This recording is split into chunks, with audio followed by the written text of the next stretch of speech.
Imagine you and a colleague are working the overnight shift in your office. 2:30 in the morning. Regular quiet night, When suddenly you hear something like this. I'm Charlie Meyerson on Rivet.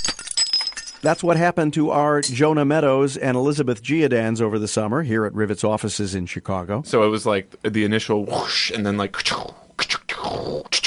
for like minutes. There was thunder outside. The first thing I thought was that, I don't know, something crashed through a window, and it just scared me so much. That was maybe my first instinct. Somebody had just broken into the front door, the giant plate glass, while I was not paying attention. It wasn't a window or a door.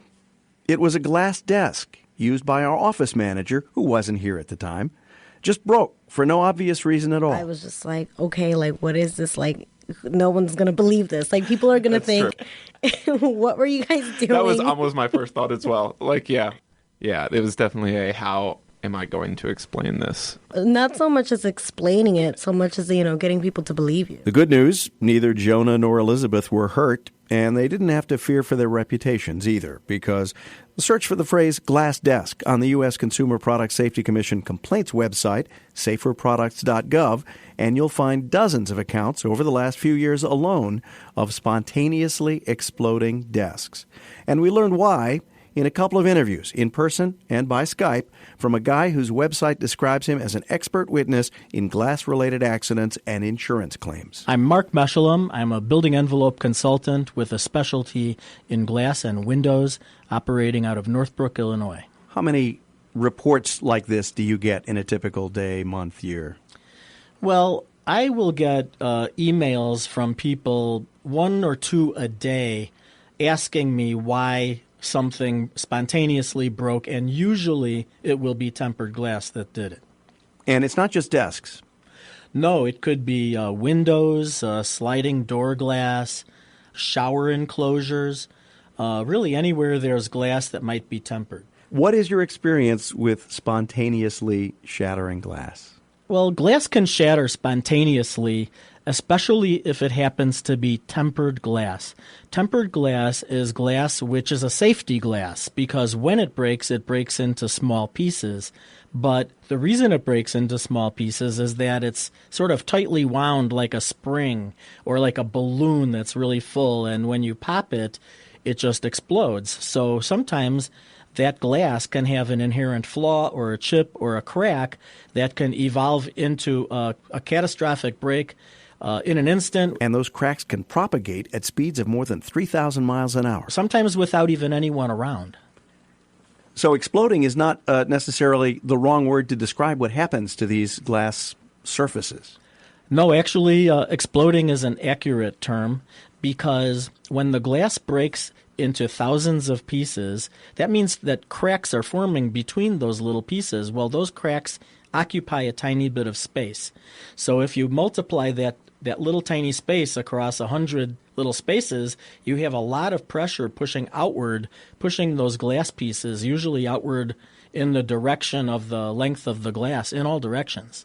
What's your advice for consumers as they look for glass furniture or glass enclosures? Well, there are 2 types of safety glass if safety glass is needed.